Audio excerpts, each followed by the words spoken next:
Sometimes you just gotta have a little faith. Fast X, or Fast 10, is the beginning of the end for the Fast Saga, but look out, this movie ends super weird.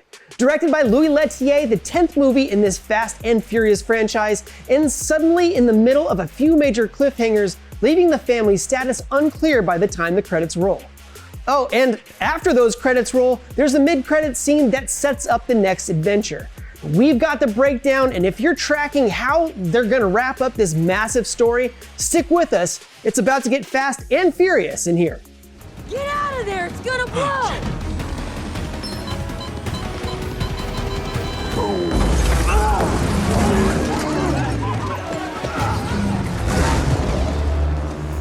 But first, I've got to warn you, you know how this works. We're gonna get into the details of this movie, and there's no real way to do that without spoiling everything that happens in it. So if you haven't seen it yet, or you just don't want to know, now would be the time to make a safe and secure exit from the action while we get into this.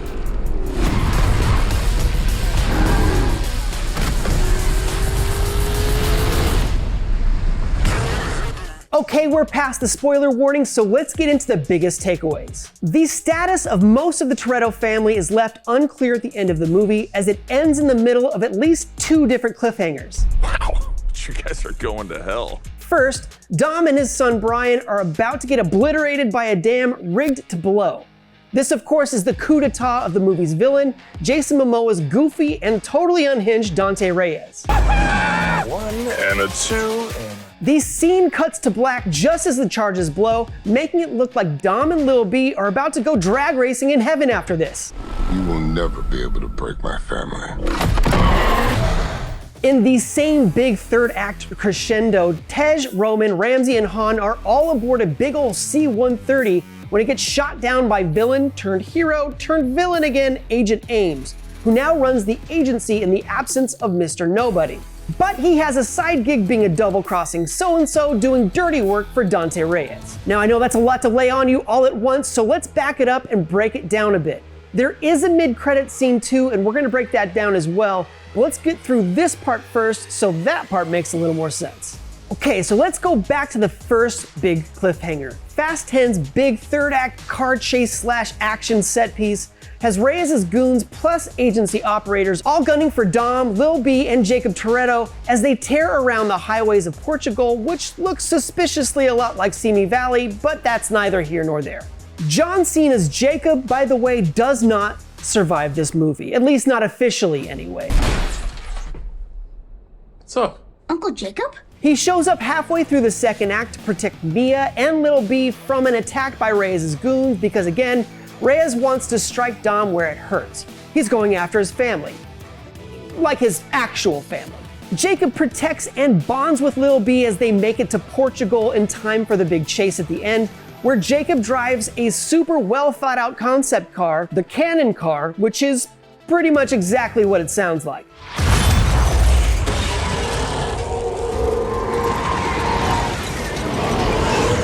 He is able to launch Lil B into Dom's Dodge Charger in the middle of the action, and then he sacrifices himself by exploding the Canon car, taking a bunch of Reyes / agency goons along with him.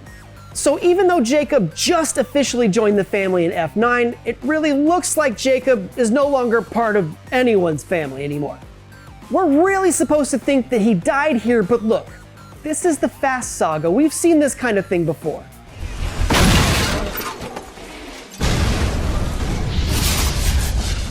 I mean, remember Han's death? That seemed pretty final when it first happened, and yet he's still alive and well in this movie, or at least he is until the end anyway. The point is, this franchise has pulled fast ones on us before when it comes to character deaths. You believe in ghosts? And this could very easily end up being the same kind of thing. Or Jacob might actually be dead, but then again, technically, so might Dom and Lil B. Anyway, the chase ends atop a dam where Reyes has Dom's car boxed in by 2 remote-controlled gas tank big rigs that are both rigged to blow, and as they converge on Dom's Charger, he jumps it off the side of the dam and drives it all the way down as the tankers explode, raining down fire and debris. Now they survive this, but Reyes has another trick up his sleeve, blowing the charges and the dam along with it. And that's where this scene cuts away abruptly. So Fast 11, which is currently planned for 2025, will likely give us the other end of this cliffhanger, where Dom and Lil B will undoubtedly survive this dam explosion, link back up with the family, and go exact revenge on Reyes. Or revenge for revenge for revenge. You know what I'm talking about. It's a heck of a thing, really, for this movie to show us Dom and Lil B survive an exploding gas tank situation, and then immediately after be like, yeah, the next thing is really dangerous. It's all dangerous. None of this makes sense, and of course they're gonna survive this. Just before the dam sequence is when we see the C-130 go down.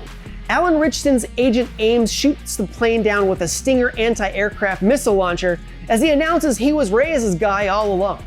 But Han, Tej, Roman, and Ramsey all see Ames launch the missile, and before we see the plane go down, out of sight and behind a mountain, we see them brace for impact and scramble to jump into the cars being transported by the giant plane. In the same way that it's insane to think Dom and Lil B would actually bite the big one in that big dam explosion, Han, Tej, Roman, and Ramsey are absolutely going to survive this. We didn't see them die for a reason. I smell magic. Fast 11 will show that they made it to their cars and miraculously jumped out of the C-130 before it went boom. They will link back up with Dom and Lil B as they regroup and take the fight back to Reyes. Now, speaking of surviving Fast family members, Letty is also still alive, and she's stuck in an unlikely partnership with Cypher after both of them spent a good chunk of this movie locked up in an Agency Black Site prison in Antarctica. They take breaks from having pointless and risky fistfights with each other to eventually break themselves out, and at the end of the movie, they're just hiking through the snow in Antarctica when they're happened upon by an old friend. Well, one of Letty's old friends anyway, Giselle Yashar, and she appears out of freaking nowhere in the submarine from Fate of the Furious. So Letty and Giselle will undoubtedly also link up with the surviving family members, which is probably all of them except Jacob, when Fast 11 drops in 2025. Also, they have a nuclear sub at their disposal now, so that will also probably pop up again. And just like all of the Fast Saga films since Furious 7, Fast 10 references Paul Walker's Brian Connor as if he's still alive in universe despite the real-world passing of the actor Paul Walker. But at this point, it's getting a little weird. You can't help but asking the question, where the heck is Brian in all of this? Now, of course, we know why he's not included. It makes perfect sense from a real-world perspective, but it makes less and less every time we do this now. He's supposed to be off-grid doing family stuff, but so were Dom and Letty when all of this started, and they got roped into it anyway. Why not Brian? The family has never needed Brian more than now, so how do you keep explaining him leaving them hanging? And while we're on the topic of things missing from Fast 10, how about a crazy as balls defining stunt? Like Tej and Roman driving to space in F9, or the submarine thing from Fate of the Furious. The big stunt you remember those movies for. Fast 10 doesn't really have that. The closest thing to it in Fast 10 is probably the sequence in Rome where the family is trying to get rid of a bomb before it destroys the city, but that just made me think of that Batman movie where he's trying to race around the city to get rid of a bomb. Some days you just can't get rid of a bomb. Wait, not that one. Whatever, not the point. What is the point? Fast 10 has chases and explosions and action, but once you drive into space, it's tough to top that, and Fast 10 definitely doesn't. Okay, quick break. When we come back, we'll get into that mid-credits scene and what that means for Fast 11. Be right back. They say when you're facing death, your life flashes before your eyes. Okay, so obviously the mid-credits scene leads us directly into the next movie, and it focuses on Dwayne "The Rock" Johnson's Luke Hobbs, who is now the focus of Dante Reyes' big revenge tour. You see, in the same way Reyes blamed Dom for the death of his father Hernan Reyes in Fast 5, he also holds Hobbs personally responsible because while Dom caused the crash that put Papa Reyes on his back, Hobbs personally ended his crime boss career with a few well-placed rounds. So that means Reyes, who now thinks Dom is a goner, is going to start the same overly elaborate revenge play all over again, this time targeting Hobbs as the main focus. I will find you. This sets up another classic Fast Saga team-up, and I'm not talking about Dom. even though it looks as if Fast 11 will add another fruitful Dwayne Johnson-Vin Diesel team-up. Torreto, you put hands on that thing, you're gonna have the whole world gunning for you, including me. For real though, I'm talking about Jason Statham's Deckard Shaw, who you will remember came face to face with Han, the guy he was supposed to have killed, who actually didn't die. Now Fast 10 gives us a bit of this as Han, Tej, Roman, and Ramsey seek out Shaw in London as they're trying to buy new gear to help Dom with after Reyes took or destroyed all of their previous gear. After the family members get what they need, Deckard Shaw packs a few bags full of guns and heads out. Dante Reyes' whole revenge fiasco included just about every other family member getting targeted, and that includes Shaw's mother, Queenie Shaw, a known family associate. So while Shaw doesn't really do much in Fast 10, he's going to be a big part of Fast 11, especially when half of the Hobbs and Shaw duo is now number 1 on Dante Reyes' list. And that's where this one really ends. Seems as if Dante and Agent Ames no longer think of Dom and the family as a threat, moving all of his limitless resources to focus on another target. The movie ends on a very are they gonna survive kind of vibe, but come on, you know they will. I mean, right? But what did you think of Fast 10? Dom and the family are gonna get out of this unscathed, aren't they?